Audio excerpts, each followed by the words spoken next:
Hello guys, welcome back to పంచవర్ష ప్రణాళికలు topic. ఇప్పుడు వచ్చేసి మనం డిస్కస్ చేసుకోబోయే టాపిక్ ఏందో తెలుసమ్మా, కేటాయింపులు.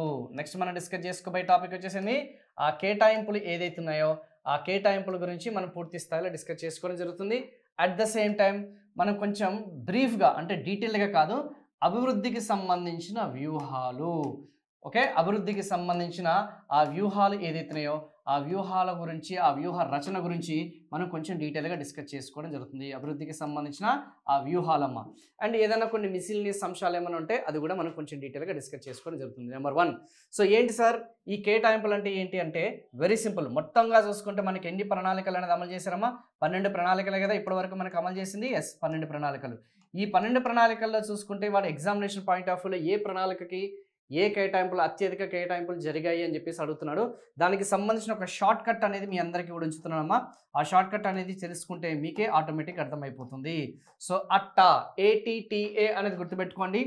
IEEE అట్టా అండ్ IEEE ఏదైతే ఉందో IEEE అనేది గుర్తుపెట్టుకోండి. TSSS అనే సంగతి గుర్తుపెట్టుకోండి. Very simple, very easy. ఏంటి సార్ ఈ అట్టా అంటున్నారు, IEEE అంటున్నారు, TSSS అంటున్నారు, ఏంటి అంటే వెరీ సింపుల్. మొత్తంగా చూసుకుంటే ఎన్ని ఉన్నాయి? 1 2 3 4 5 6 7 8 12 కదా. ఎస్, ఇక్కడ చూసుకుంటే ఇది మొదటి ప్రణాళిక అమ్మ. సో ఇక్కడ మీరు క్లోజ్గా అబ్జర్వ్ చేస్తే ఈ ఏ అంటే దేనికి సంబంధించింది? వ్యవసాయము. ఏందమ్మా? దేనికి సంబంధించింది? వ్యవసాయ రంగానికి ఎక్కువగా ప్రాధాన్యతనిచ్చారు. మళ్ళీ అదే వ్యవసాయ రంగానికి ఎప్పుడు అలొకేషన్స్ ప్రాధాన్యత ఇవ్వడం అంటే ఏంది? కేటాయింపులు జరపడం. ఇప్పుడు ప్రతి రంగానికి కూడా కేటాయింపులు జరుగుతుంటాయి లేదా? సో ప్రాధాన్యతలు వేరు, కేటాయింపులు వేరు. మళ్ళీ ఏ వచ్చేసి మళ్ళీ మనకి 4th ప్రణాళికల్లో వ్యవసాయ రంగానికి ఇచ్చారన్న సంగతి గుర్తుపెట్టుకోండి. వ్యవసాయ రంగానికి 4వ ప్రణాళికలు ఇచ్చారన్న సంగతి గుర్తుపెట్టుకోండి. క్లారిటీ వచ్చింది కదా? సో ఎలా చదవాలని చెప్పేసి సార్ మరి మిగతా ఏంటి అని ఒక చిన్న డౌట్ వస్తుందమ్మా. సో టీ అంటే ఏంది? Transports and communication, transport and transport అనమాట. ఇదంతా కూడా చూసుకుంటే ఈ రెండు చూసుకుంటే మనకి రవాణా అనే దానికి ఎక్కువ కేటాయింపులు ఇచ్చారు. దేనికి కేటాయించారమ్మా?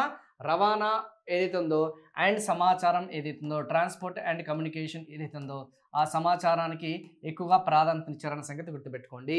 అదేంటి సార్ రెండో ప్రణాళిక వచ్చేసి ఇండస్ట్రీస్ కదా అంటే ఎస్, ఇండస్ట్రీసే. కానీ ఇండస్ట్రీస్ కంటే మించి ఎక్కువగా కేటాయింపులు జరిగింది ట్రాన్స్పోర్ట్ అండ్ కమ్యూనికేషన్ సంగతి గుర్తుపెట్టుకోండి. సెకండ్ వచ్చేసి ఇండస్ట్రీస్ ఇచ్చారన్న సంగతి గుర్తుపెట్టుకోండి. అందుకే రెండో ప్రణాళికని కొన్ని బుక్కులో చూసుకుంటే మనకి పారిశ్రామిక ప్రణాళిక అంటాము. ఏం ప్రణాళిక అమ్మా? పారిశ్రామిక ప్రణాళిక అంటాము. ఇంకొన్ని బుక్కులు చూసుకుంటే పారిశ్రామిక మరియు రవాణాకి సంబంధించిన ప్రణాళిక అని కూడా అంటామమ్మా. పారిశ్రామిక మరియు రవాణాకి సంబంధించిన ప్రణాళిక కూడా అంటామన్న సంగతి గుర్తుపెట్టుకోండి. Very very very very very important. ఓకేనమ్మా? Very very important. Next one వచ్చేసి ఏ రంగం? ఎస్, వ్యవసాయ రంగం. నెక్స్ట్ వన్ వచ్చేసింది ఎస్, మళ్ళీ 4వ స్థానం మళ్ళీ 4వ ప్రణాళిక వచ్చేసి వ్యవసాయ రంగం. గుర్తుందా? మొదటి ప్రణాళిక వ్యవసాయ రంగం సక్సెస్ అయ్యాం, రెండో ప్రణాళిక ఫెయిల్ అయ్యాం, మూడో ప్రణాళిక ఫెయిల్ అయ్యాం, 4వ ప్రణాళిక కూడా ఫెయిల్ అయ్యాం. కానీ 3వ ప్రణాళిక వచ్చేసి అత్యంత విఫలం చెందాం కాబట్టి మళ్ళీ మన యొక్క ప్రయారిటీ, మళ్ళీ మన ప్రాధాన్యత కేటాయింపులు వచ్చేసి వ్యవసాయ రంగానికి వెళ్ళిపోయాయి. కానీ మళ్ళీ 5వ ప్రణాళికకు వచ్చేసి చూసారమ్మా, ఎస్, పరిశ్రమలకి అధికంగా కేటాయించాడు. ఇది లాస్ట్ టైం అడిగిన క్వశ్చన్. అంటే చూసారా, పరిశ్రమలకి అత్యధికంగా కేటాయించిన ప్రణాళిక ఏది అని అడుగుతున్నాడమ్మా. పరిశ్రమలకి అత్యధికంగా కేటాయించిన ప్రణాళిక వచ్చేసి 5th ప్లాన్, అంతేగాని 2nd ప్లాన్ కాదు. కానీ 2nd ప్లాన్ని మనం ఏమంటాం? పారిశ్రామిక ప్రణాళిక అని అంటాం. కానీ అత్యధిక కేటాయింపులు చేసింది మాత్రం దేనికమ్మా? ఎస్, దీనికన్నా సంగతి గుర్తుపెట్టుకోండి. మరి ఈ అంటే ఏంటి? ఎనర్జీ. ఎనర్జీ ఎనర్జీ ఏదైతే మనం చెప్పుకున్నా ఆ శక్తి ఏదైతే ఉందో ఆ ఎనర్జీ అనేది ఏదైతే ఉందో 6th 7th 8th ఏదైతే ఉందో 6వ ప్రణాళిక, 7వ ప్రణాళిక, 8వ ప్రణాళిక. గుర్తుందా? దీనిలో ఎనర్జీ ప్లాన్ ఏదమ్మా? గుర్తొచ్చిందా? గుర్తు రావట్లేదా? ఇందులో శక్తి ప్రణాళిక ఏంది? ఎస్, మధ్యలోదనమాట. శక్తి ప్రణాళిక అనేది 8th. మరి 6వ ప్రణాళిక, 7వ ప్రణాళిక, 8వ ప్రణాళికలే శక్తి వనరులకి అధిక కేటాయింపులు జరిగాయి కదా. మరి దీన్నే ఎందుకు మనం శక్తి ప్రణాళిక అంటామో నాకు వచ్చిన డౌట్ వస్తుందమ్మా. ఇందులో వచ్చేసి 28, 29, 28 ఈ మూడిట్లో చూసుకుంటే అత్యధిక కేటాయింపులు జరిగింది ఈ యొక్క 7వ ప్రణాళికలు అన్న సంగతి గుర్తుపెట్టుకోండి. సో కంపారిటివ్గా చూసుకుంటే అందుకే 7th ప్లాన్ మనం శక్తి ప్రణాళిక అని చెప్పేసి అంటాము. మోడల్స్ కాదమ్మా, మళ్ళీ మోడల్స్ వచ్చేసి రాజీవ్ మోడలు అవన్నీ కూడా మళ్ళీ డీటెయిల్గా డిస్కస్ చేద్దాం, కంగారేం పడాల్సిన అవసరం లేదు. ఓకేనా? నెక్స్ట్ వన్ మళ్ళీ ఏం చెప్పుకున్నాం? 8th అయిపోయింది. మరి 9th ప్రణాళికకు వచ్చేసరికి మళ్ళీ ఏమైపోయిందమ్మా? ఆ 9వ ప్రణాళికకు వచ్చేసరికి మళ్ళీ రవాణాకి వచ్చేసాము. కానీ మీరు ఒక్కసారి క్లోజ్గా అబ్జర్వ్ చేయండి అమ్మా. ఏదైతే మనం చెప్పుకున్నా 10వ ప్రణాళిక, 11వ ప్రణాళిక, 12వ ప్రణాళిక. సో ఎస్ అనేది ఉంది. ఎస్ అనేది దేనికి సంబంధించింది? సామాజిక సేవలు. దేనికి ఎక్కువగా ఇస్తున్నారమ్మా? సామాజిక సేవలు అనే దానికి ఎక్కువగా మన వాళ్ళు ప్రయారిటీ అనేది ఇస్తున్నారన్న సంగతి క్లియర్గా తెలిసిపోతుంది. సామాజిక సేవలమ్మ very very important, very very easy. So last 3 వచ్చేసి సామాజిక సేవలను గుర్తుపెట్టుకుని, అంటే 1991 ఆర్థిక సంస్కరణ తదనంతరం మన ఎకానమీ అనేది ఎప్పుడైతే షిఫ్ట్ అయిపోయిందో, సో మన వాళ్ళు ఎక్కువగా సంక్షేమం మీద ఎక్కువ దృష్టి పెడుతున్నారు, సంక్షేమ కార్యక్రమాల మీద ఎక్కువ దృష్టి పెడుతున్నారు. ఇన్ఫ్రాస్ట్రక్చర్ ఏదైతే ఉందో, ఓకే, రంగాల వారీగా కాకుండా ఏదైతే మనం చెప్పుకున్న సామాజిక వర్గం వైపు ఎక్కువగా దృష్టి పెడుతున్నారన్న సంగతి గుర్తుపెట్టుకోండి, సంక్షేమం వైపు ఎక్కువగా దృష్టి పెడుతున్నారన్న సంగతి గుర్తుపెట్టుకోండి, ఓకేనా. సో అలా మీరు కొంచెం ఇది షార్ట్ కట్స్ అమ్మా, ఇందులో మళ్ళీ మనకి రిమైండర్స్ కానీ ఇవన్నీ కూడా ఏం లేవు, జస్ట్ గుర్తుపెట్టుకోండి. అట్టా అనండి, IEEE అనండి, TEES అనండి, అంతే, అంతకు మించి ఏం లేదు. సో ఇందులో మనకి పెద్దగా చెప్పుకోదగ్గ లాజిక్స్ మ్యాజిక్స్ అనేది ఉండవు, ఇదే షార్ట్ కట్ అని చెప్పేసి అనుకోండి, ఓకేనా. So very very important. So ఖచ్చితంగా ఎగ్జామినేషన్ పాయింట్ ఆఫ్ వ్యూ చూసుకుంటే 100% ఇవన్నీ కూడా examination point of view important అమ్మా. సో 2వ ప్రణాళిక, 3వ ప్రణాళిక, ఓకేనా. ఎస్, నెక్స్ట్ మనం ఎక్కడికి వెళ్ళిపోదాం. ఎస్, అయితే దీన్ని బేస్ చేసుకుని ఇవే అడుగుతున్నారు సార్ క్వశ్చన్స్ అంటే, ఇవే కాదమ్మా. మీరు ఒక్కసారి క్లోజ్గా అబ్జర్వ్ చేస్తే చాలా సందర్భాల్లో అడిగిన క్వశ్చన్ ఏంటమ్మా, కన్సిస్టెంట్గా. కన్సిస్టెంట్ ఏంటి? ఎస్, నిరంతరంగా ఏ రంగానికి కన్సిస్టెంట్గా ఏ రంగానికి ఎక్కువ కేటాయింపులు జరుగుతున్నాయని అడుగుతున్నాడమ్మా. ఇది కూడా లాస్ట్ టైం అడిగిన క్వశ్చనే. సో ఏ రంగానికి, ఓకేనా, కన్సిస్టెంట్ అంటే ఏంటి? ఇర్రెస్పెక్టివ్ ఆఫ్ ది ప్లాన్స్, 1వ ప్రణాళిక నుంచి 12వ ప్రణాళిక వరకు చూసుకుంటే కన్సిస్టెంట్గా, అంటే మేబీ కొంచెం అటు ఇటుగా ఉండొచ్చు, తక్కువ ఉండొచ్చు, ఎక్కువ ఉండొచ్చు, కానీ కన్సిస్టెంట్గా కొంచెం ఎక్కువ ప్రాధాన్యత ఇచ్చేది ఏంటో తెలుసమ్మా, వ్యవసాయం. సో ఇది మాత్రం గుర్తుపెట్టుకోవడానికి ట్రై చేయనమ్మా. సో వ్యవసాయ రంగం ఏదైతే ఉందో ఆ యొక్క వ్యవసాయ రంగానికి కన్సిస్టెంట్గా వాళ్ళు కేటాయింపులు చేస్తున్నారన్న సంగతి గుర్తుపెట్టుకోండి అమ్మా. Very very very important. ఎక్కడ కూడా దానికి లోటు చేయలేదన్న సంగతి గుర్తుపెట్టుకోండి. ఎక్కడ కూడా దాన్ని పక్షపాతం చూపించారన్న సంగతి గుర్తుపెట్టుకోండి. చూపించారని కాదు, చూపించలేదన్న సంగతి గుర్తుపెట్టుకోండి. No discrimination. సో ఇదే రంగానికి ఇచ్చారన్న సంగతి గుర్తుపెట్టుకోండి, ఓకేనా. సో ఇవి కూడా కొంచెం అడిషనల్ పాయింట్స్ అమ్మా. అండ్ కొన్ని అడిషనల్ పాయింట్స్ అనేది కూడా డిస్కస్ చేసుకుంటే మీకు కూడా ఒక క్లారిటీ వస్తుంది. ఒక్కసారి ఇక్కడ చూడండి, as you can see clearly, కన్సిస్టెంట్గా 1వ ప్రణాళిక నుంచి చూసుకొని 12th ప్లాన్ వరకు చూసుకుంటే ఆన్ అండ్ యావరేజ్గా 30 నుంచి 20 వరకు, 20 నుంచి 30%. దో ప్రణాళికలు చూసుకుంటే మేబీ ఫస్ట్ ప్లాన్ వరకు మాత్రమే 31 ఉందమ్మా, కానీ తర్వాత చూసుకుంటే 20 నుంచి 20 కనిపిస్తుందా మీకు? ఎస్, మొదటి ప్రణాళికలు ధరలు తగ్గాలి కాబట్టి, ఆహార ధాన్యాలకు ధరలు తగ్గాలి కాబట్టి, ఆహార ధాన్యాల ఉత్పత్తి జరగాలి కాబట్టి, సాగునీటి వస్తువులు కల్పించాలి కాబట్టి భారీగా వెచ్చించాం. కానీ ఆ తర్వాత తరంగా చూసుకుంటే మాత్రం కన్సిస్టెంట్గా, చూసారా ఎంత లాజికల్గా అడుగుతున్నాడు క్వశ్చన్ వచ్చేసి. ఎస్, క్లియర్గా అర్థమైంది కదా. నెక్స్ట్ వన్, మరి వాట్ అబౌట్ శక్తి పరంగా చూసుకుంటే దాని యొక్క కేటాయింపులు పెరుగుతూ వస్తున్నాయా, తగ్గుతూ వస్తున్నాయా? ఇక్కడ చాలా క్లియర్గా కనిపిస్తుంది. శక్తికి సంబంధించిన దాని కేటాయింపులు అనేది పెరుగుతూ వచ్చాయి, ఒకానొక సందర్భం వరకు పెరుగుతూ వచ్చాయి, ఏదైతే మనం చెప్పుకున్న 8th ప్లాన్ వరకు, కానీ తర్వాత అక్కడి నుంచి తగ్గుతూ వచ్చాయన్న సంగతి గుర్తుపెట్టుకోండి. ఎందుకంటే ఎనర్జీ సెక్టర్ని ప్రైవేటైజ్ చేశారనమాట, ఓకేనా. సో ఆబ్వియస్లీ, సో ఒక రకంగా చెప్పాలంటే అది పెరుగుతూ వచ్చాయన్న సంగతి గుర్తుపెట్టుకోండి. మేబీ ఇది రాసుకుంటే అంటే రాసుకోండి, లేదంటే లేదమ్మా, అది పెద్ద మ్యాటరింగ్ కాదు. ముందు పెరిగాయి తర్వాత తగ్గాయన్న సంగతి కూడా తెలిపోతుంది, ఓకేనా. యా, నెక్స్ట్ వన్, పరిశ్రమలు. సో పరిశ్రమలకి చూసుకుంటే కేటాయింపులు పెరుగుతూ వచ్చాయి, తగ్గాయా? ఎస్, ఒకానొక సందర్భం వరకు పెరుగుతూ వచ్చాయి, తర్వాత ఏమొచ్చాయమ్మా, తగ్గుతూ వచ్చాయన్న సంగతి గుర్తుపెట్టుకోండి. Very simple. ఈ 11th ప్లాన్ 12th ప్లాన్కి వచ్చేసరికి 4% మాత్రమే కేటాయించారు. ఎందుకు? ప్రభుత్వ రంగ కేటాయింపులు అనేది తగ్గుతూ వచ్చాయి లేదా? ప్రభుత్వం వచ్చేసి పరిశ్రమలు ఏర్పాటు చేస్తుందమ్మా ఇప్పుడు? లేదు కదా, మొత్తం ప్రైవేటైజ్ అయిపోయిందా లేదా? పర్టికులర్గా 1991 తర్వాత ఈ 8వ ప్రణాళిక తర్వాత చూసుకుంటే పూర్తి స్థాయిలో, ఓకేనా, 8వ ప్రణాళిక నుంచి చూసుకుంటే పూర్తి స్థాయిలో పరిశ్రమలకి కేటాయింపులు అనేది తగ్గాయన్న సంగతి క్లియర్గా స్పష్టమవుతుంది. పరిశ్రమలకి కేటాయింపులు అనేది తగ్గాయి. ఈవెన్ ఎనర్జీ సెక్టార్కి సంబంధించిన కేటాయింపులు కూడా తగ్గుతూ వచ్చిన సంగతి గుర్తుపెట్టుకోండి. మనకి బెంచ్ మార్క్ ఏందో తెలుసమ్మా, ఆ 8th ప్లాన్ అంటే ఏంది? ఆ LPG రిఫార్మ్స్ అనేది మనకి బెంచ్ మార్క్ అనే సంగతి గుర్తుపెట్టుకోండి. సో ఏదన్నా అడిగితే మాత్రం ఇండైరెక్ట్గా మీ సబ్ కాన్షియస్ మైండ్లో ఏదన్నా ఒకవేళ అటు ఇటుగా ఉంటే మాత్రం 8th ప్లాన్ అనేది మీరు కొంచెం బెంచ్ మార్క్గా పెట్టుకోండి, ఆటోమేటిక్గా అర్థమైపోతుంది, ఓకేనా. సో రవాణా సమాచారం కూడా చూసుకుంటే ఆల్మోస్ట్ కన్సిస్టెంట్గానే ఉందమ్మా. సాంఘిక సేవలు చూసారా, సాంఘిక సేవలు ఒకప్పుడు 16, 17, 18 ఉండేది, తర్వాత మెల్లమెల్లగా పెరుగుతూ ఇప్పుడు 30% పెరిగాయి. 11వ ప్రణాళికకు వచ్చేసరికి 30%, 12వ ప్రణాళిక వచ్చేసరికి 32% వరకు పెరిగింది. అంటే సాంఘిక సేవల విషయంలో, ఓకేనా, ప్రభుత్వాలు వచ్చేసి ఎస్పెషల్లీ ఏదైతే మనం చెప్పుకున్న అదే ఆర్థిక సంస్కరణ తర్వాత వాటికి ప్రాధాన్యత అనేది పెంచుకుంటూ వచ్చింది. సో రంగాల వారీగా చూసుకుంటే, అభివృద్ధి పరంగా చూసుకుంటే తగ్గుతూ వచ్చింది, సంక్షేమ పథకంగా చూసుకుంటే పెరుగుతూ వచ్చింది. ఇవన్నీ కూడా కొంచెం ఇంటర్ప్రిటేషన్ అమ్మా, ఖచ్చితంగా అడుగుతాడు. సో అవన్నీ కూడా కొంచెం దృష్టిలో పెట్టుకోండి.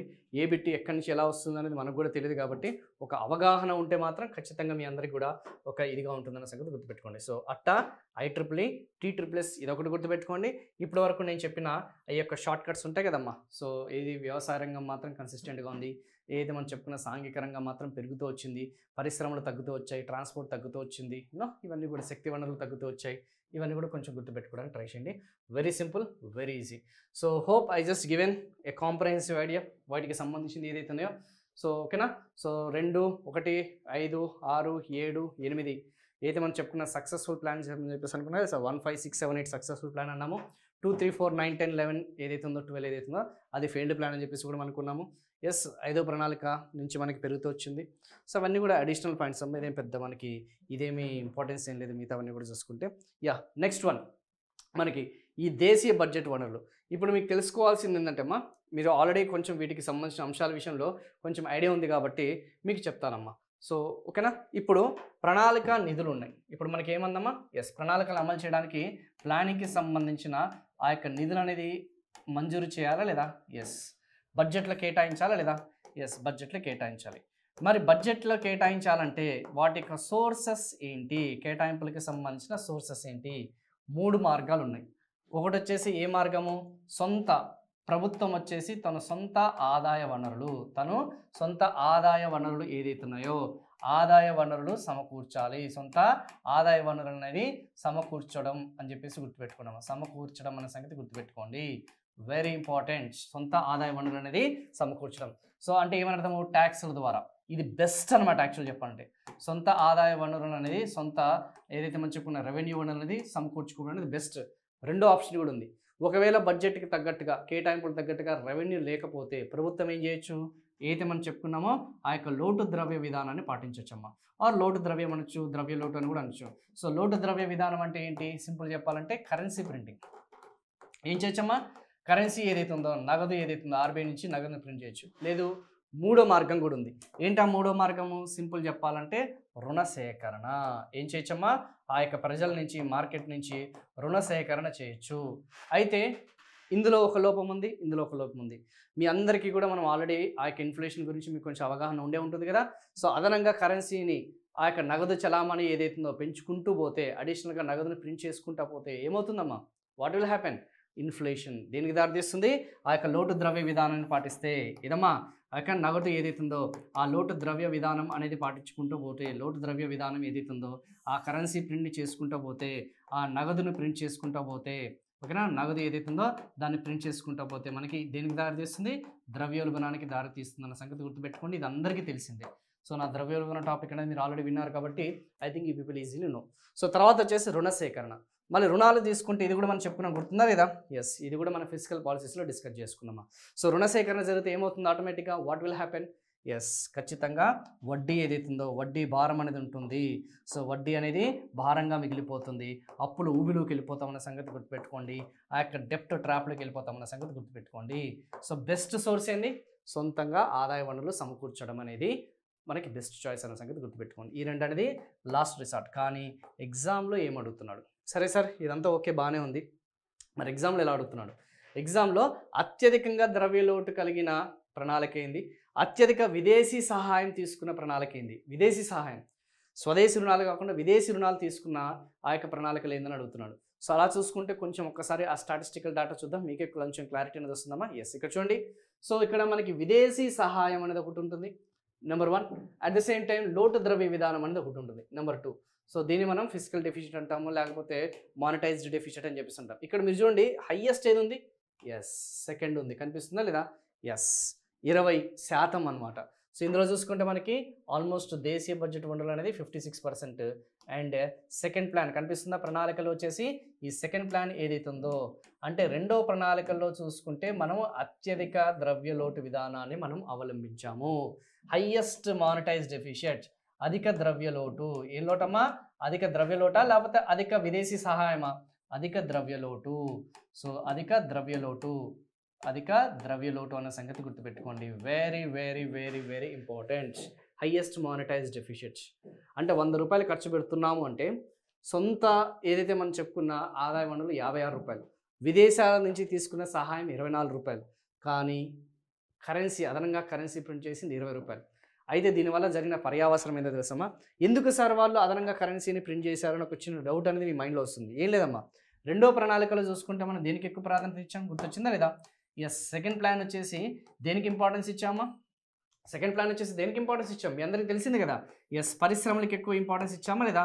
మరి పరిశ్రమలకి ఎక్కువగా ఇంపార్టెన్స్ ఇచ్చేసరికి ఆటోమేటిక్గా మనం మూలధన పెట్టుబడులు పెరుగుతున్నట్టే కదా. ఆబ్వియస్లీ మన మూలధన పెట్టుబడులు ఏదైతున్నాయో ఆ మూలధన పెట్టుబడులు అనేది ఏమవుతున్నాయమ్మా? ఆ యొక్క పెట్టుబడులు ఏదైతున్నాయో అవి పెరుగుతున్నాయని అర్థము. మరి ఆ మూలధన పెట్టుబడులు పెరుగుతున్నాయంటే అప్పటికి విదేశీ సహాయం సూయజ్ కెనాల్ అనేది మూసేశారమ్మా.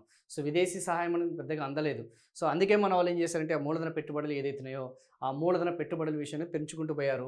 సో డబ్బులు లేవు, సో ఆటోమేటిక్గా ఏం చేశారు? అదనంగా కరెన్సీ. ఎందుకంటే ఐరన్ అండ్ స్టీల్ ఫ్యాక్టరీస్ ఏదైతున్నాయో ఇనుము మరియు ఉక్కు కర్మాగారాలు లాంటి పెద్ద పెద్ద ఆ యొక్క పరిశ్రమలు, భారీ పరిశ్రమలు ఏదైతున్నాయో, ఓకేనమ్మా, ఆ మెగా పరిశ్రమలు ఏదైతున్నాయో వాటిని స్థాపించాలంటే భారతదేశానికి అంత ఆదాయ వనరులు లేవు. కాబట్టి అందుకే అదనంగా ఏం చేసుకుంటూ పోయారు? ఆర్బీఐ వాళ్ళ కంట్రోల్లోనే కదా ఉంది. అందుకే వాళ్ళు ఏం చేసుకుంటూ పోయారమ్మా? ఆ నోట్లను ఏదైతుందో ఆ కరెన్సీ ఏదైతుందో దాన్ని ముద్రించుకుంటూ పోయారన్న సంగతి గుర్తుపెట్టుకోండి. కరెన్సీ ముద్రించడం జరిగిందన్న సంగతి గుర్తుపెట్టండి. కానీ దీని యొక్క కాన్సిక్వెన్స్ దేని మీద పడిందో తెలుసా? సార్ అదనంగా ద్రవ్య ముద్రణ జరిగింది కదా, మరి ఏంటి దాని యొక్క కాన్సిక్వెన్స్ ఏంటి, దేని మీద పడింది తెలుసా? మూడో ప్రణాళిక మీద పడింది. సో మూడో ప్రణాళిక, సో ఆ మూడో ప్రణాళికలో చూసుకుంటే దాదాపు ఇన్ఫ్లేషన్ వచ్చేసి 36% రైజ్ అయిందమ్మా. ఇన్ఫ్లేషన్ ఎంత రైజ్ అయిందో తెలుసా మూడో ప్రణాళికలో?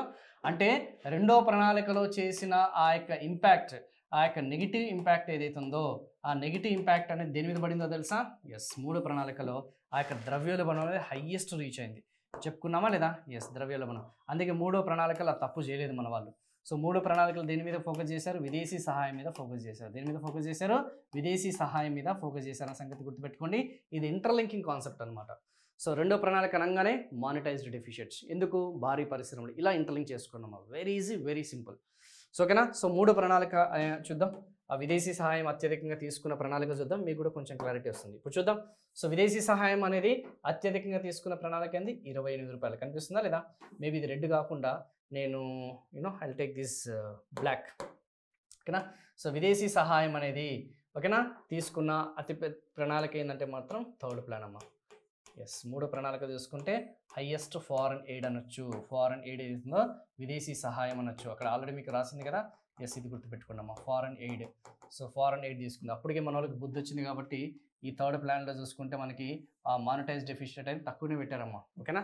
సో ఓకేనా, క్లియర్గా కనిపిస్తుంది కదా మీ అందరికీ కూడా. సో విదేశీ సహాయం అనేది చాలా చాలా తక్కువ తీసుకున్నది ఏంటంటే మాత్రం ఇది గుర్తుపెట్టుకోవడానికి ట్రై చేయండి. ఓకేనా? యా. సో నెక్స్ట్ ఇక్కడతోనే మనకి ఈ ద్రవ్యలోటు విధానము, విదేశీ సహాయం ఇవన్నీ కూడా మీకు క్లియర్గా మెన్షన్ చేయడం జరిగింది. ఓకేనా? I think we'll continue. ఇక్కడ మీకు కూడా దీని గురించి క్లియర్గా రాసింది కదమ్మా. ఎస్, ఓకేనా? సో ఇవి కూడా రాసిన సంగతి గుర్తుపెట్టుకోండి. ఓకేనా? సో ప్రణాళిక వనరుల్లో అత్యధిక వాటా దేశీయ బడ్జెట్ వనరులదే. సెకండ్ ప్లాన్లో దేశీయ వనరులు అతి తక్కువగా 56% మాత్రమే కలవు. విదేశీ సహాయం థర్డ్ ప్లాన్లో అత్యధికంగా 20% పొందడం జరిగింది. అండ్ రెండో ప్రణాళిక చూసుకుంటే లోటు ద్రవ్య విధానం అనేది పొందడం జరిగిందన్న సంగతి గుర్తుపెట్టుకోండి. ఓకేనా?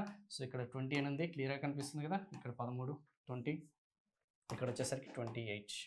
ఇంతకు మించి నాకు తెలిసి పెద్దగా అడగకపోవచ్చమ్మా. నాకున్న నాలెడ్జ్ ప్రకారం హీ వోంట్ ఆస్క్. ఓకేనా?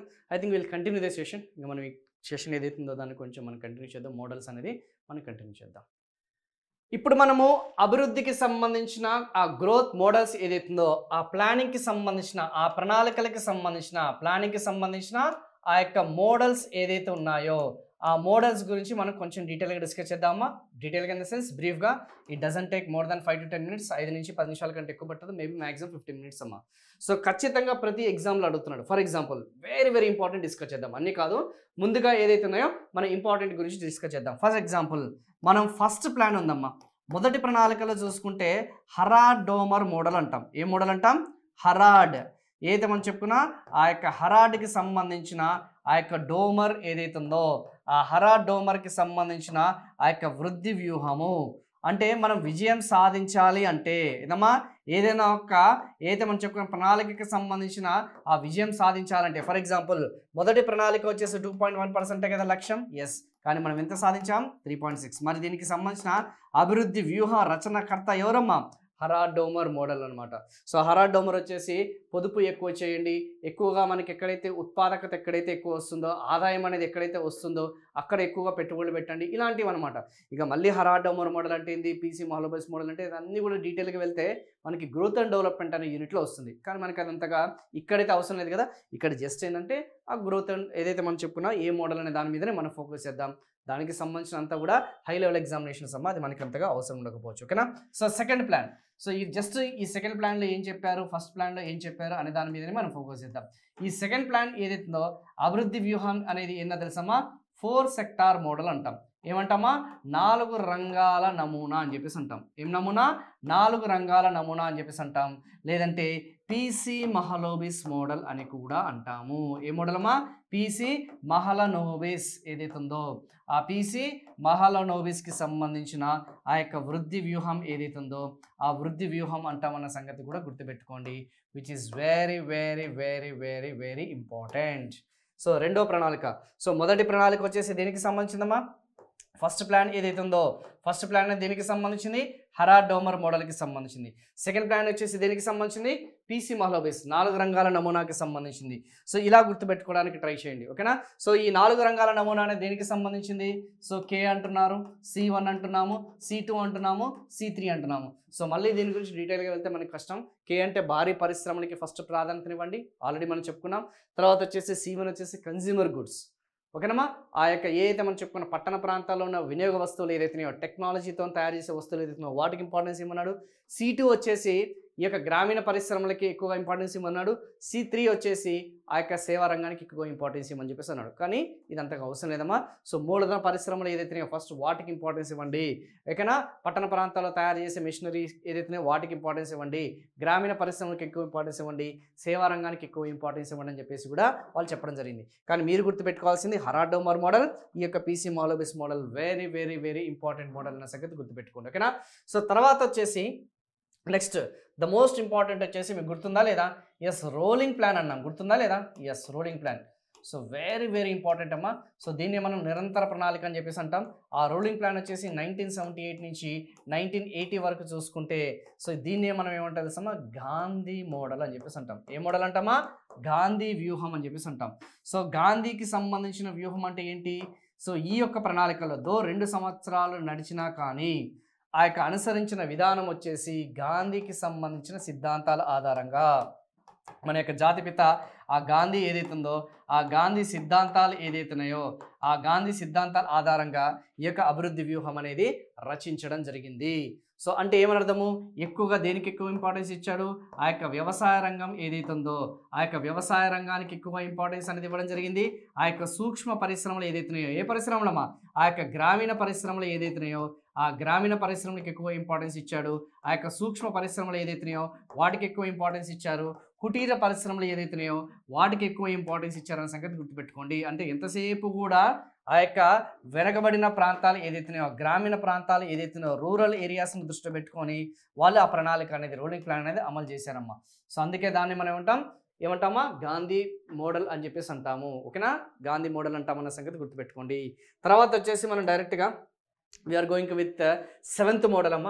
సో 7వ ప్రణాళిక చూసుకుంటే చాలా బుక్కుల్లో కూడా ఇలాగే ఉంటుందమ్మా. 7th మోడల్ వచ్చేసి 7వ ప్రణాళిక వచ్చేసి దీన్నే మనం రాజీవ్ మోడల్ అని కూడా అంటామమ్మా. ఏ మోడల్ అంటాం, ఎస్ దీని యొక్క ప్రణాళికకి సంబంధించిన రూపకర్త 7వ ప్రణాళిక ఏదైతుందో ఆ 7వ ప్రణాళికలకి సంబంధించిన దేనికి సంబంధించిన ఆ 7వ ప్రణాళికలకి సంబంధించిన 7వ ప్రణాళికకి సంబంధించిన ఆ యొక్క రూపకర్త ఎవరమ్మా, ఆ యొక్క రూపకర్త ఎవరు, ఎందుకంటే ఎక్కువగా చూసుకుంటే ఇన్ఫ్రాస్ట్రక్చర్ మీద, ఇన్ఫ్రాస్ట్రక్చర్ అంటే తెలుసు కదా, భారతదేశానికి సంబంధించిన మౌలిక సదుపాయాల కల్పన ఏదైతుందో ఆ మౌలిక సదుపాయాలు ఏదైతున్నాయో ఆ మౌలిక సదుపాయాల మీద ఎక్కువగా దృష్టి పెట్టడం జరిగింది. ఇన్ఫర్మేషన్ టెక్నాలజీ అంటాడు, కమ్యూనికేషన్ రంగం అని చెప్పేసి అంటాడు. అర్థమవుతుంది, అర్థం కావట్లేదా, ఎస్ ఎంతసేపు కూడా ఎనర్జీ ప్రాజెక్ట్స్ మీద ఎక్కువగా దృష్టి పెట్టడం జరుగుతుంది. సో ఎంతసేపు కూడా ఇన్ఫ్రాస్ట్రక్చర్ ఏదైతున్నాయో ఎస్ వాటి మీద ఎక్కువగా దృష్టి పెట్టడం జరుగుతుంది అనమాట. సో అందుకే ఇతనే మనం అంటాం రాజీవ్ మోడల్. సో అతని యొక్క ఏదైతే మనం చెప్పుకున్న ఆ యొక్క మైండ్లో నుంచి వచ్చిన ఆలోచన విధానం అనేది ఇందులో మనం ఇంప్లిమెంట్ చేసాం. దీన్నే గుర్తుందా లేదా, ఫుడ్ వర్క్ ప్రొడక్టివిటీ అన్నాం, గుర్తుందా, ఆహారం పని ఉత్పాదకత. సో రాజీవ్ మోడల్ అనమాట. సో దీన్ని మనం ఎనర్జీ ప్లాన్ అని కూడా అంటాం, గుర్తొచ్చిందా లేదా. ఇంపార్టెన్స్ దేనికి ఇచ్చాం, ఎనర్జీకి ఎక్కువ ఇంపార్టెన్స్ ఇచ్చాం, శక్తి ప్రణాళిక అంటాం, కానీ వ్యూహం వచ్చేసి Rajiv model. So very very very important అమ్మా, ఖచ్చితంగా ఇవన్నీ కూడా గుర్తుపెట్టుకోవడానికి ప్రయత్నించండి. నెక్స్ట్ వన్ 8వ మోడల్. సో 8th ప్లాన్ వచ్చేసి ఓకేనమ్మా, 8వ ప్రణాళిక వచ్చేసి మనకి దీన్నే మనం ఏమంటామో తెలుసమ్మా, ఎల్పిజి మోడల్ అంటామమ్మా. ఎల్పిజికి సంబంధించిన వృద్ధి వ్యూహం అని చెప్పేసి మనం చెప్పడం జరుగుతుంది. ఎల్పిజికి సంబంధించిన ఆ యొక్క వృద్ధి వ్యూహం అన్న సంగతి గుర్తుపెట్టుకోండి. సో లేదంటే దీన్నే మనం ఏమంటాం తెలుసమ్మా, రావ్ సింగ్ మోడల్ అంటాం. ఏం మోడలమో, రావ్ సింగ్ వ్యూహం అని చెప్పేసి అంటాం, ఆ రావ్ సింగ్ మోడల్ అని కూడా అంటాము. లేదంటే దీన్ని మనం plan of economic reforms. Plan of economic reforms అంటే ఏంటి, ఆర్థిక సంస్కరణల, ఏం సంస్కరణల, ఆర్థిక సంస్కరణలకు సంబంధించిన ఆ యొక్క వ్యూహం అంటామన్న సంగతి గుర్తుపెట్టుకోండి. గుర్తొచ్చిందా, గుర్తులేదా? ఈ యొక్క 8వ ప్రణాళిక దేనికి ఇంపార్టెన్స్ ఇచ్చారు, మానవాభివృద్ధి. గుర్తొచ్చిందా లేదా? కానీ వ్యూహం వచ్చేసి ఎల్పిజి మోడల్. సో ఎల్పిజి అంటే ఏంది, లిబరలైజేషన్, సరళీకరణ. పి అంటే ఏంది, ప్రైవేటైజేషన్, ప్రైవేటీకరణ. జి అంటే ఏంది, గ్లోబలైజేషన్, ప్రపంచీకరణ. అప్పటి వరకు మన ఆర్థిక వ్యవస్థ వచ్చేసి 1991 వరకు సామ్యవాద లక్షణాలతో కూడినది. తర్వాత యూటర్న్ తీసుకున్నామని చెప్పేసి అన్నాను, క్యాపిటలిజం అని చెప్పేసి మనం ఫాలో అయ్యామని చెప్పేసి అన్నాను. సో పరిశ్రమలకి ఏర్పాటు చేయడం కోసం వాళ్ళకి ఆ లైసెన్సింగ్ విధానాన్ని మనం రద్దు చేశాము, ఇది కూడా మీకు తెలుసు. ఆ యొక్క ప్రైవేటీకరణ చేశాము. సో ప్రైవేటీకరణ తెలుసు కదా, ప్రభుత్వం తన యొక్క వాటా ఏదైతే ఉందో తను మెల్లమెల్లగా తన యొక్క షేర్ ఏదైతే ఉందో, తన యొక్క స్టేక్ ఏదైతే ఉందో తగ్గించుకుంటూ వచ్చింది. ప్రైవేట్ వాళ్ళకి స్వేచ్ఛ ఇచ్చింది. లజా ఫైర్ పాలసీ అంటామమ్మా. ఆల్రెడీ మార్కెట్ బేస్డ్ ఎకానమీ అంటాం, ఫ్రీ మార్కెట్ ఎకానమీ అని చెప్పేసి కూడా అంటాం. గ్లోబలైజేషన్, ప్రపంచీకరణ. అప్పటి వరకు కూడా మన విదేశీ పెట్టుబడులు కానీ, విదేశీ వస్తువులు కానీ, విదేశీ సాంకేతికత కానీ దాన్ని మనము ఎక్కువగా ప్రోత్సహించలేదు. కానీ దీని తర్వాత ప్రోత్సహించాం. సో అందుకే ఆ యొక్క కర్త కర్మ క్రియవరమ్మ పివి నరసింహారావు అండ్ మన్మోహన్ సింగ్. ఆ టైంలో ఉన్న ఆర్థిక శాఖ మంత్రి మన మన్మోహన్ సింగ్ గారు, ప్రధానమంత్రి డేరింగ్ స్టెప్ వేసిన వ్యక్తి ఎవరంటే పివి నరసింహారావు. అందుకే దీన్ని మనం రావ్ సింగ్ మోడల్ అంటాము, or plan of economic reforms, ఆర్థిక సంస్కరణ ప్రణాళిక మోడల్ అంటాము, ఎల్పిజి మోడల్ అంటామన్న సంగతి గుర్తుపెట్టుకోండి. ఓకేనా? So very simple, very easy అమ్మ. So next one 8th plan తర్వాత మనం డైరెక్ట్గా ఎక్కడికి వెళ్ళిపోదాం, 10th ప్లాన్కి వెళ్ళిపోదాం. సో 10వ ప్రణాళిక చూసుకుంటే దీన్ని ఏ మోడల్ అంటే తెలుసమ్మా, బ్రంట్ ల్యాండ్ మోడల్ అంటాం. సో ఈ బ్రంట్ ల్యాండ్ మోడల్ వచ్చేసి మనకి సస్టైనబుల్ డెవలప్మెంట్లో ఉంటుందమ్మా. సో కాకపోతే ఇక్కడ మీరు గుర్తుపెట్టుకోండి, సో బ్రంట్ ల్యాండ్ మోడల్ అన్న ఒకటే, లేదంటే సుస్థిరాభివృద్ధి వ్యూహం అన్న ఒకటే. గుర్తొచ్చిందా లేదా? సేమ్. సో సుస్థిరాభివృద్ధికి ఎక్కువగా ప్రాధాన్యతనిచ్చే ప్రణాళిక ఏది, గుర్తొచ్చిందా, గుర్తు రావట్లేదా? ఎస్, 2002 ఏదైతే ఉందో, 2002 నుంచి 2007 ఏదైతే ఉందో సుస్థిరాభివృద్ధి ప్రణాళికకి ఎక్కువగా ప్రాధాన్యత ఇచ్చింది. 21st సెంచరీ గుర్తొచ్చిందా లేదా? 21వ శతాబ్దంలో సహస్రాభివృద్ధి లక్ష్యాలు ఎంచుకోవడం జరిగింది. సో ఆ యొక్క సుస్థిరాభివృద్ధి ఏదైతే ఉందో ఆ సుస్థిరాభివృద్ధికి సంబంధించిన వ్యూహం అని కూడా అనొచ్చు. ఏ వ్యూహమా? సుస్థిరాభివృద్ధికి సంబంధించిన ఆ వ్యూహం అనొచ్చు అన్న సంగతి కూడా గుర్తుపెట్టుకోండి. అండ్ 11th ప్లాన్ మీ అందరికీ తెలిసింది కదా, inclusive growth rate model. Inclusive growth rate అంటే తెలుసు కదా, సమ్మిళిత వృద్ధి మోడల్ అని కూడా అంటాం. కాకపోతే ఎక్కడైతే మనకి వ్యూహం ఎక్కడైతే ఉండదో ఆ యొక్క ఉప చైర్మన్లు ఎవరైతే ఉన్నారో వాళ్ళే ఉన్నారమ్మా. ఇంకా కొన్ని అదనంగా కొన్ని ఉంటాయి, అది మీరు కొంచెం అది రాసుకోవడానికి ప్రయత్నించడానికి ట్రై చేయండి అమ్మా. సో ఇక్కడ మనం ఒకసారి చూపిస్తాను, అవన్నీ కూడా చూసుకుంటే I just make it show. ఇక్కడ మీకు కనిపిస్తుంది కదా, ఎస్, ఇక్కడ చూడండి అమ్మా. సో ఫస్ట్ ప్లాన్ వచ్చేసి ఏమని ఉంది, హరాడ్ డోమర్ మోడల్ అని ఉందా లేదా? ఎస్. సెకండ్ ప్లాన్ అనేది ఏముందమ్మా? ఎస్, పీసీ మహలోబిస్ ఉందా లేదా? ఎస్. థర్డ్ ప్లాన్ వచ్చేసి ఏముందమ్మా? సుకుమాయ్ చక్రవర్తి. సో డ్రాఫ్ట్ అమ్మ, వీళ్ళందరూ కూడా డ్రాఫ్ట్, ఆ ప్రణాళికల్ని డ్రాఫ్ట్ చేసింది సుకుమాయ్ చక్రవర్తి అని చెప్పేసి ఉంటుంది. సో సుకుమాయ్ చక్రవర్తికి సంబంధించిన ప్రణాళికలు రాసుకోండి. 4th ప్లాన్ అశోక్ రుద్ర మరియు అలన్ ఎస్ మన్నే డ్రాఫ్ట్ చేశారనమాట.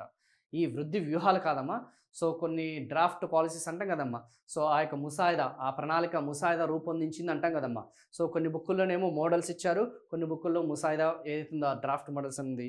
అలా చూసుకుంటే 3వ వ్యక్తి వచ్చేసి, 3వ ప్రణాళిక వచ్చేసి సుకుమాయ్ చక్రవర్తి, 4వది వచ్చేసి అశోక్ రుద్ర. ఓకేనమ్మా. సో 5వది వచ్చేసి సొంతంగా తన ప్లానింగ్ కమిషన్, తన సొంత మోడల్. చూసారా, ఇక్కడ లేనే లేదు. సో 4th ప్లాన్ గుర్తుపెట్టుకోవడానికి ట్రై చేయండి అమ్మా. ఇది కూడా చాలా సందర్భాలు అడుగుతున్నాడు. సుకుమాయ్ చక్రవర్తి కూడా గుర్తుపెట్టుకోవడానికి ట్రై చేయండి, అది కూడా చాలా సందర్భాలు అడుగుతున్నాడు. సో ఓకేనమ్మా. So very very important. So Pranab Mukherjee అనేది 7th ప్లాన్లో ఉంది. సో ప్రణబ్ ముఖర్జీకి సంబంధించిన ఫార్ములా, అది ఫినాన్స్ కమిషన్కి సంబంధించిందమ్మా. సో ఏదైతే మనం చెప్పుకున్న 8th ప్లాన్లో జాన్ డబ్ల్యూ మిల్లర్ మోడల్ అని చెప్పేసి అంటాం, అదే ఎల్పిజి మోడల్ వచ్చేసి ఆ ఒరిజినల్ రూపకర్త. సో ఇవన్నీ కూడా ప్రణాళికకి సంబంధించిన ఉపాధ్యక్షులమ్మ వీళ్ళందరూ కూడా. సో మీరేం పెద్దగా దాని గురించి వరి అవ్వాల్సిన అవసరం లేదు. కాకపోతే మీరు ఎక్స్ట్రాగా గుర్తుపెట్టుకోవాల్సింది ఏంటమ్మా, 4వ ప్రణాళిక గుర్తుపెట్టుకోండి, ఎందుకంటే ఎక్కువగా ఫ్రీక్వెంట్గా అడుగుతున్నాడు కాబట్టి ఈ 4వ ప్రణాళిక గుర్తుపెట్టుకోండి చాలు. 4th ప్లాన్కి సంబంధించిన రూపకర్త ఎవరున్నారు అంటే ఎస్, అలన్ ఎస్ మన్నే. ఏదైతే మనం చెప్పుకున్నాం ఆ యొక్క అలన్ ఎస్ మన్నే ఎవరైతే ఉన్నారో ఆ అలన్ ఎస్ మన్నే గురించి మనం గుర్తుపెట్టుకోండి. ఓకేనా. సో అలన్ ఎస్ మన్నే, అలన్ ఎస్ మన్నే మరియు అశోక్ రుద్ర. ఓకేనమ్మా. అశోక్ ఏదైతే ఉందో అశోక్కి సంబంధించిన ఆ యొక్క రుద్ర అనేది గుర్తుపెట్టుకొని చాలు. సో ఇంతకుమించి నాకు తెలిసినంతకు ఎక్కువగా ఎగ్జామినేషన్ పాయింట్ ఆఫ్ వ్యూలో అడిగే ఛాన్సెస్ లేదమ్మా బ్రింట్లాండ్కి సంబంధించిన వ్యూహము. ఓకేనా. ఎస్. సో ఇక్కడతోని సుస్థిరాభికి సంబంధించిన వృద్ధి వ్యూహం. ఇక్కడ నుంచి నాకు తెలిసి మ్యాక్సిమం మీకు ఇన్ఫర్మేషన్ ఇచ్చాను ఎగ్జామినేషన్ పాయింట్ ఆఫ్ వ్యూలో. ఈ 2 అవర్స్ మేబీ 2-3 అవర్స్ ఏదైతే ఉందో మేబీ ఇంట్రడక్షన్ వదిలేస్తే 2 అవర్స్ అనుకోవచ్చు. సో ఇక్కడ జస్ట్ మీకు ఇంపార్టెన్స్ అనమాట. ఇంతకు మించి మనకి ఎక్కువగా అడిగే ఛాన్సెస్ లేదు. నెక్స్ట్ మనము ఆ లక్ష్యాలు ఏంటి, దానికి సంబంధించిన ఆ యొక్క సాధించినవి ఏంటి అనేది ఒక్కొక్క ప్లాన్ ఒక బ్రీఫ్ ఐడియా అనేది ఇస్తాను మీకు అందరికీ కూడా. సో 1వ ప్రణాళికకి సంబంధించి నుంచి 12వ ప్రణాళిక వరకు కూడా చూసుకుంటే మేబీ ఒక 1 అవర్ 1.5 అవర్లో డీటెయిల్గా మీకు ఎక్స్ప్లెయిన్ చేస్తాను. సో దట్ మీకు ఒక కాంప్రహెన్సివ్ ఐడియా అనేది వస్తుంది. ఓకే అని చెప్పేసి ఆల్మోస్ట్ అన్ని 50% అంతా కూడా రిపీటెడే ఉంటాయమ్మా. సో మిగతావన్నీ కూడా అడిషనల్ పాయింట్స్ అన్ని కూడా మనం చెక్ చేసుకుందాం. ఓకేనా. యా.